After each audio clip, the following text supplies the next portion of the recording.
This is the web transmission service of the Royal Canadian Military Institute. On November the 25th, the Institute held our annual Reserve Forces Night Dinner, celebrating the role of the Reserve Forces in the defence of Canada. Our guest speaker for the evening was Lieutenant General Wayne Eyre, Commander of the Canadian Army.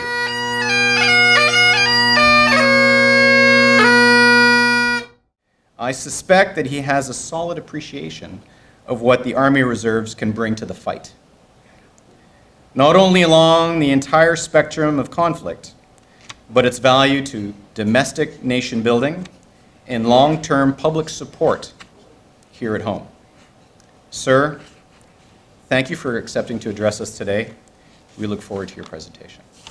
Sir.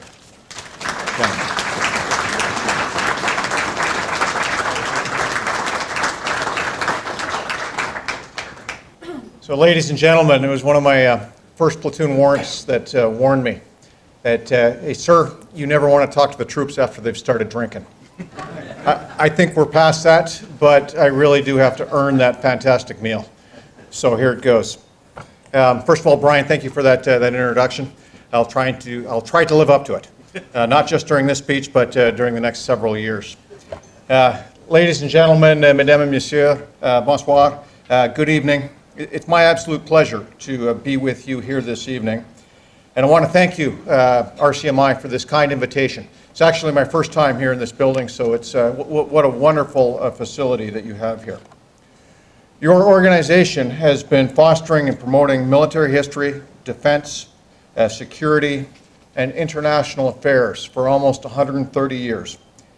And that period has been one of incredible change for Canada and the Canadian Army. And change is going to be a continual theme that I'm going to weave into my talk tonight. So I'm just over 90 days in the job, still very much on the forward slope of the learning curve. And I'm still building my understanding, framing the issues, and I'm not at the point of making drastic course corrections to the path that my predecessors have set. I'm going to freely admit that I don't have all of the answers, but what I want to give you tonight is a picture of the issues as I see them, how I see the world, the Army's place in it, and some of the macro challenges we're facing, and then some early thoughts on our way ahead. And then during Q&A, we can take the discussion wherever you want to take it. I look forward to that, and I promise you I don't have all the answers. But I will say that the world is changing. We're seeing a confluence of many challenges, many of them mutually reinforcing, whose combination present an untold number of permutations and combinations in our security environment. It is as complex, dynamic, volatile, and uncertain as we've ever seen it. The number and diversity of potential enemies continues to increase as a result of global competition, of a growing global competition for power, influence, and control. And once again, we are seeing the specter of great power conflict, with the strength of liberal democracies and traditional alliances under attack, both from without and from within. Adversaries are exploiting the traditional Western understanding of that line separating war and peace. They will continue to challenge the rule-based order by creating an enduring counter-narrative in an attempt to impose their own worldview. They are operating within a global context of shifting balances of power, changing character of conflict, and rapidly evolving technology. Our adversaries will continue to operate in the gray zone, just below that threshold of violent conflict. This zone is characterized by intense political, economic, informational, and military competition, just short of the conventional fight. I had the great opportunity to see this dynamic in play during my recent stint in Korea, and moreover witness the significant potential for miscalculation that would unintentionally escalate into a hot war. into that realm of violent conflict. Now, it's in the context of this great power rivalry, I believe we are experiencing a deliberate attempt to promote the virtues of authoritarian rule by sowing the seeds of discontent and discord in liberal democracies and calling into question the credibility of our systems of government. These efforts are aimed to increase the attractiveness of their own system, not just to their own population, but also to those nations that are perhaps sitting on the fence and deciding which way they want to take themselves. They are chipping away at the very fabric of our society and indeed putting our very way of life at risk.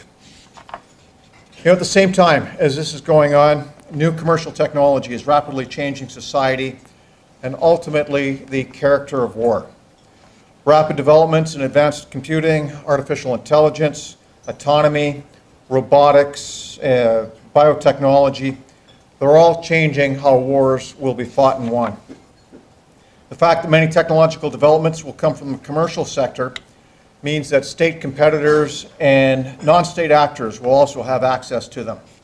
This means that more actors will have a lower barrier of entry, and our military and our allies will not benefit from the asymmetric overmatch that we have enjoyed for so long. Terrorists, sophisticated criminal organizations, cyber hackers, and other malicious non-state actors have transformed global affairs with increased capabilities of mass destruction. Terrorism, from a variety of twisted sources, remain a persistent threat on the international stage and domestically. It's not just religious terrorism we need to worry about. There's all sorts of twisted ideologies out there that threaten us.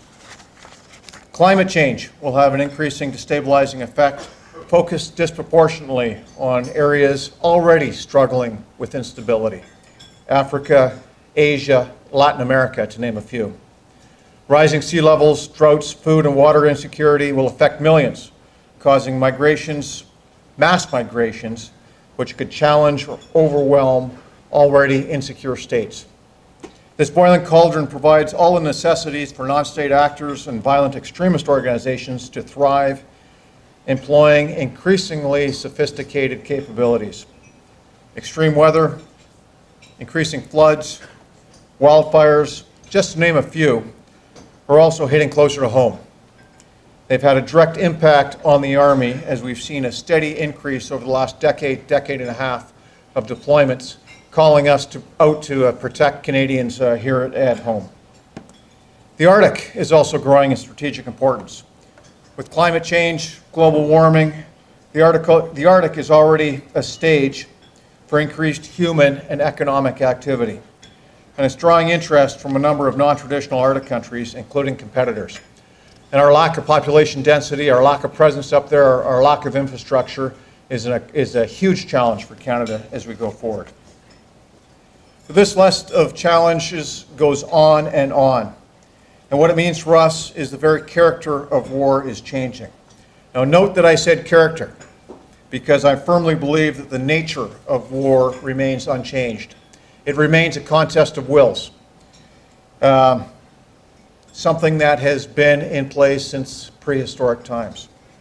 It is a contest of wills fraught with fear, uncertainty, the play of chance, fog, friction, and all the things our dead German Clausewitz talked about.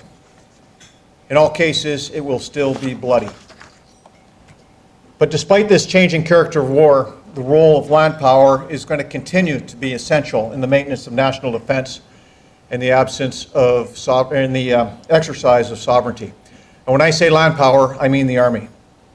If anything, the concept of war amongst the people, that concept that Rupert Smith wrote about in his book Utility of Force in the mid-90s, it is extant, it is with us. It's a safe bet. That the world's population is going to remain land-based for the foreseeable future. And the threat is based on the population. We no longer have the sterile battlefields, if we ever did, that we've trained to so often. Our battlefields will be filled with local populations. So if we consider that land power is the ability of a military to exert control within the land environment and to influence the behavior of actors through physical and psychological presence, land power remains extremely relevant, despite what some of the talking heads say. Now, while in some cases joint operational firepower is eclipsing the operational maneuver on the ground, you can't bomb your way or control seas to a decisive political victory on the ground. And battles cannot be won by technology alone. By remote technology, remote sensors, remote vehicles, you need that physical presence on the ground. Campaigns, like battles, often need to be finished face to face. When I went through Infantry Officer Phase 3 training, there was a favorite quote that stuck with me that was in our précis. It was by T.R. Ferran Bach, who in writing about the Korean War in his book, This Kind of War, wrote, "Americans in 1950 rediscovered something that since Hiroshima they have forgotten. You may fly over a land forever, you may bomb it, atomize it, pulverize it, and wipe it clean of life. But if you desire to defend it, protect it, and keep it for civilization, you must do this on the ground, the way the Roman legions did, by putting your young men, and I would add women, in the mud." That has not changed. So how will the Canadian Army continue to generate the land power needed to fight and win in this new, evolving character of conflict? Now, first of all, I have to say that we have much to be proud of. We have a solid foundation from which to build. When we deploy overseas, the value proposition that we provide our coalition partners, our allies, is one of operational excellence. We may be relatively small in comparison to some of our allies, and they may ask and they may wish that we be bigger, but what we provide, what we continue to provide, are world-class soldiers. We provide operational excellence at the tactical level. Whenever I speak to commanders and leaders of coalition forces around the world, they say the same thing. The Canadian Army provides that operational level, that operational excellence at the tactical level. And the same thing when we send staff into higher headquarters. Whether it be a higher tactical level headquarters, operational headquarters at the theater level, or in some cases strategic headquarters, we provide that same operational excellence. So we've got something to build on. We've got a real solid reputation, a foundation. And that really became clear to me over the last several months as I've met with a whole host of my fellow Army commanders. And it was clear that everybody wants a piece of us. In all of these engagements in the last 3 months, they all say the same thing. They want more exchanges. They want more courses. They want more training. They want more visits. They all want something that we have. So our stock is pretty high. We've got lots to build on. We currently have about 1,200 troops deployed around the world on 10 operations, with our 3 largest being in Latvia, Iraq, and Ukraine. And 5 days ago, Sergeant Major Hartnell and I just returned from Latvia. That was my first visit to see our troops there, as I've been kind of focused on another part of the world. But it was time I get deeply involved on that flank. I'm very happy to say that our troops over there are knocking it out of the park. The ingenuity and tactical innovation I saw there really warmed my heart. From studying and applying the lessons of the Russian intervention in eastern Ukraine, to preempting adversary propaganda, to building a battle group composed of 9 nations. Indeed, I was joined by the Australian deputy commander of their army, just to see how we're able to build a battle group like this and be so successful. And he walked away absolutely amazed that our Canadian leaders were able to integrate such a diverse team. My other takeaway was just how thankful the Latvian population were for our presence. While in Korea over the course of the last year, I had a good chance to reflect on what I saw in our returning veterans, who were treated the same way by the Korean population. The dynamic, vibrant society of South Korea gave meaning to their sacrifice. So 50 or 60 years later, they could come back, they could see the success this country had become, and it really meant something to them. It gave meaning, it gave purpose. It put their sacrifices into conduct. And I told our troops in Latvia the same thing. Hey, 50, 60 years from now, I want you to come back and I want you to see the same thing. Your deployment here had meaning. Your deployment here on the front lines of freedom protected this small country, allowed them to thrive and become that vibrant democracy that we all strive for. This really, ladies and gentlemen, is our Army going forth and doing great things. It makes us all proud.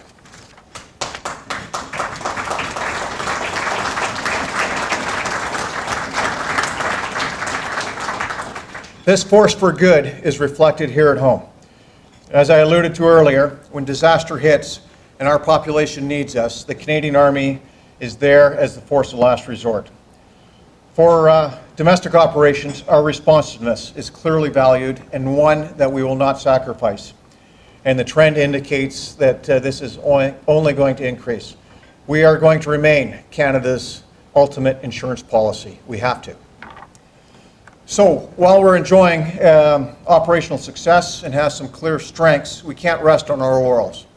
We've got to continue to adapt, to evolve, and meet this ever-demanding, ever-changing environment. Strong, secure, engaged, our defense policy that came out in 2017 states we need to posture ourselves for concurrent operations around the globe of varying sizes. And to do this, the Canadian Army has to ensure that we continue to invest in our core capabilities that is required for success in combat operations and whatever else we are called upon to do. And central to this is our people. We need to provide realistic training that will ensure our women and men are physically, mentally, and morally prepared for the rigor of land combat. We need to train as we fight. The environments, the equipment, the enemy need to replicate what our soldiers will face on the ground. The Canadian Army recently released a new capstone document, Close Engagement, to guide the development of our land forces over the next 10 to 15 years. The fundamentals of shoot, move, and communicate have been with us for thousands of years. Roman legionnaires would, Greek hoplites, they would recognize those. But to these, something we've learned over the course of our recent operations, we have to add engage. Because we're not going to fight on the sterile battlefield. We have to be out there and be able to engage with the population. Because, as Rupert Smith said, it's a war amongst the people. We have to be able to conduct both lethal and non-lethal activities at the tactical level and create effects that have influence across the entire operating environment.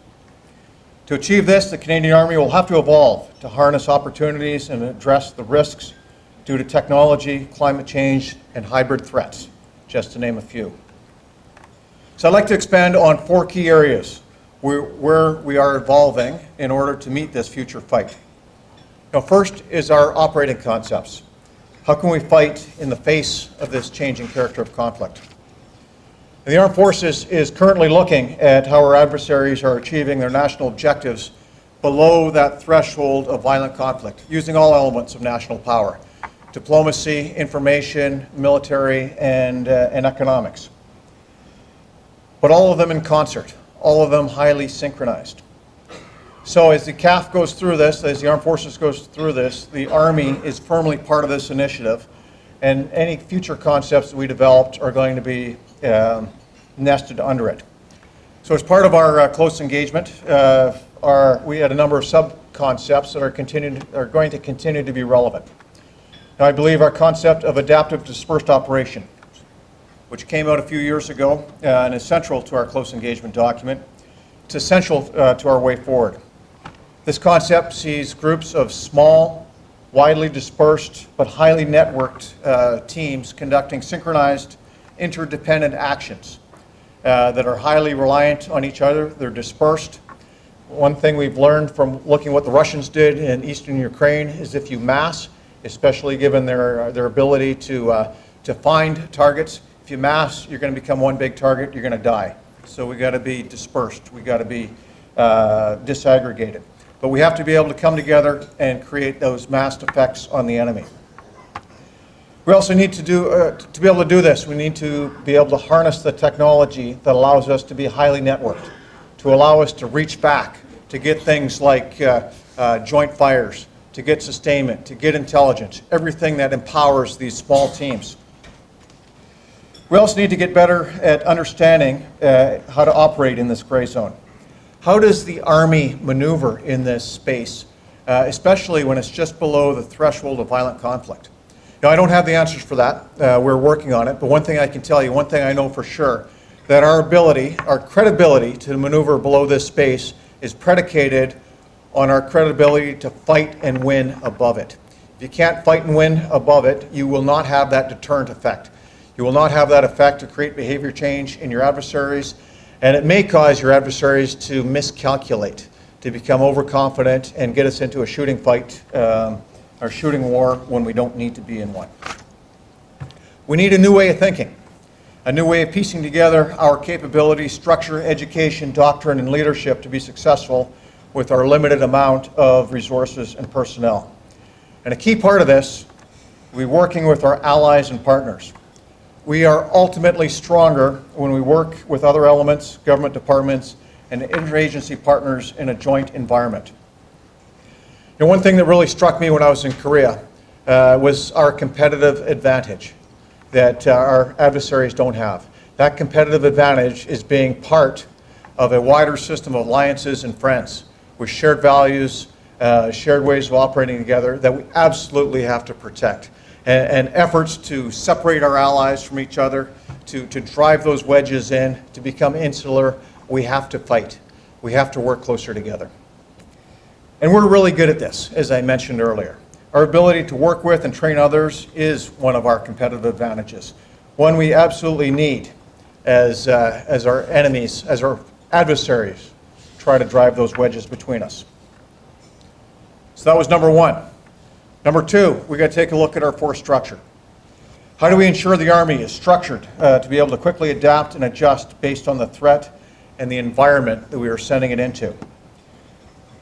We are never going to have all the equipment we could hope to have in a war. So we need to realign our functions and close our capability gaps. This is how we'll be able to meet the defense objectives laid out by the Government of Canada and support those concurrent operations they've asked us to be able to undertake. Now, a huge part of this comes down to how we employ all members of the Canadian Army team. You know, again, we're closely linked to the Chief of Force Development's initiatives in looking at the force structure, conducting a force structure review. But as we go through that, I firmly believe that we have a force structure imbalance in our Army. And amongst others, I'd like to reinvest or invest more in our schools, in our tactical logistics, and in the robustness of our fighting elements. Hey, let's face it, combat is inherently inefficient. And warfare, history has taught us that we're going to suffer casualties, and we need the ability to rapidly reconstitute. We need the robustness of our units to absorb those casualties and continue to fight on. You know, a huge part of the second piece is optimizing how we generate and employ our reserves, and one that's going to have a transformational effect across the entire Army. We need Army reserves that are able to generate dedicated mission task elements that can seamlessly integrate into the regular force units when required.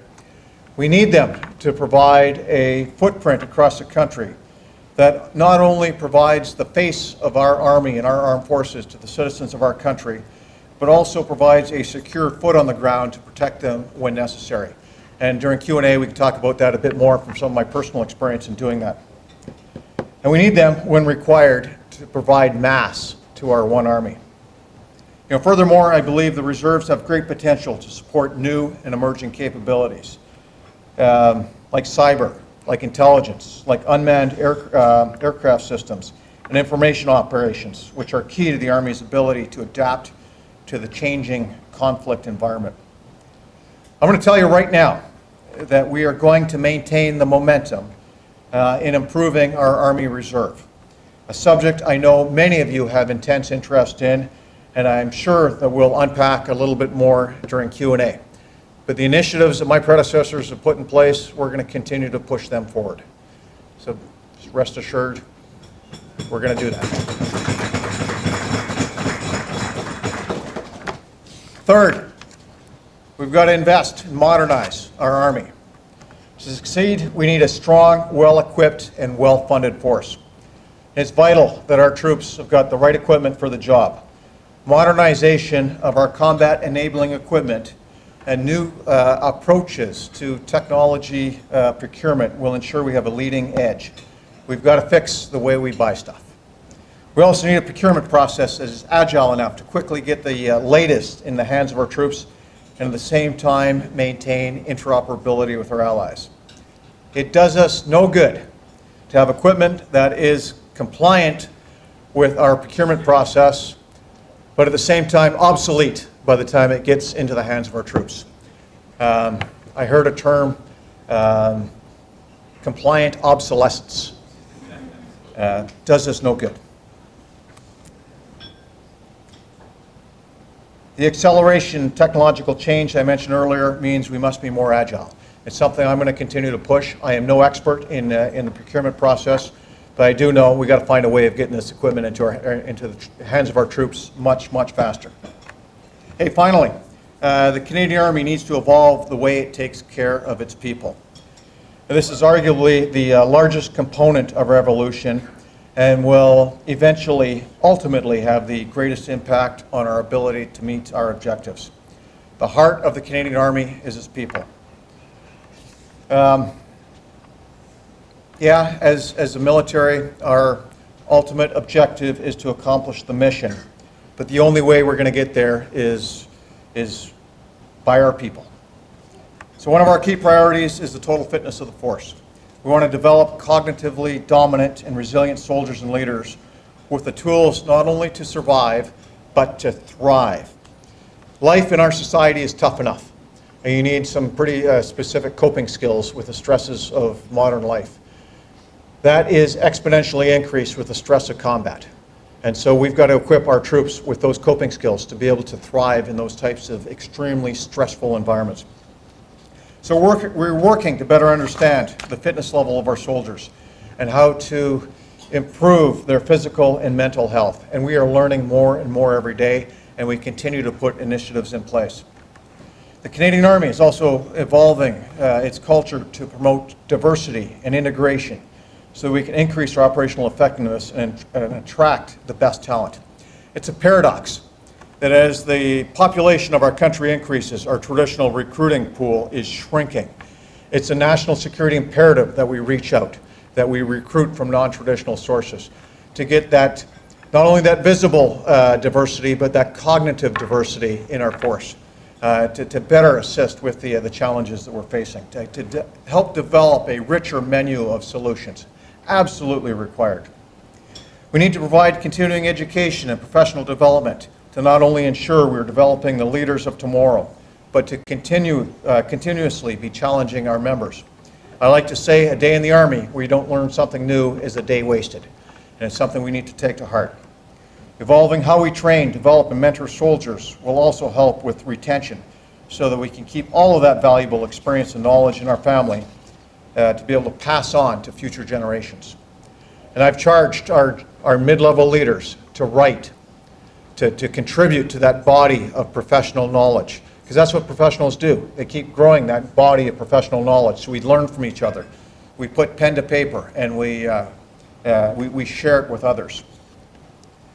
Now the challenge as we take a much more personalized approach to career management and individual's career is to uphold the ethos of selfless service and duty to nation. So balancing those two is going to be one of our key challenges going forward, but I have no doubt that we're going to get there. So in closing, if there's one key message I'd like you to take away from my talk tonight, it's one that, I hope it's one, that the Canadian Army has to embrace a change culture or we won't survive, either as an institution or a fighting force. In Canada, I think we can all agree that we live privileged lives. Traditionally, conflict and wars are fought in far-away lands. At least they have for the last 100 years or so from our experience. We have historically preferred away games to home games. But we can no longer revel in this splendid isolation, as threats are pervasive. To use an old well-known adage, at least to this crowd, the enemy gets a vote, and the enemy is voting against us. So as the character of conflict changes, so will your Army to maintain our place as our nation's ultimate insurance policy. With that, I look forward to your questions. Once again, I don't claim to have all the answers. I claim to have very few, and hopefully you'll be able to provide me some. But mesdames, messieurs, merci beaucoup. Let's go into Q&A.